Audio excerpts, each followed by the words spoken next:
લાડકડીએ ચોરીના 4 ફેરા લઈ સપ્તપદીના 7 વચનો એ બંધાઈ મારી લાડકડી દીકરીઓ પોતાનો સંસાર માંડવા જઈ રહી છે ત્યારે આપણા સૌના રૂડા આશીર્વાદ સાથે આ દીકરીઓનું દાંપત્ય જીવન ખૂબ સુખમય વીતે એવા રૂડા આશીર્વાદ આપવા છે.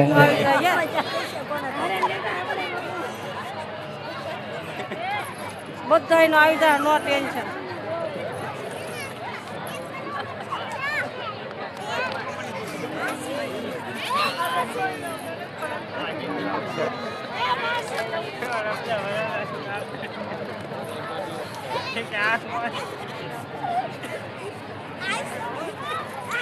મને શરમ જેવી જાત જ નથી તો કેમ કરે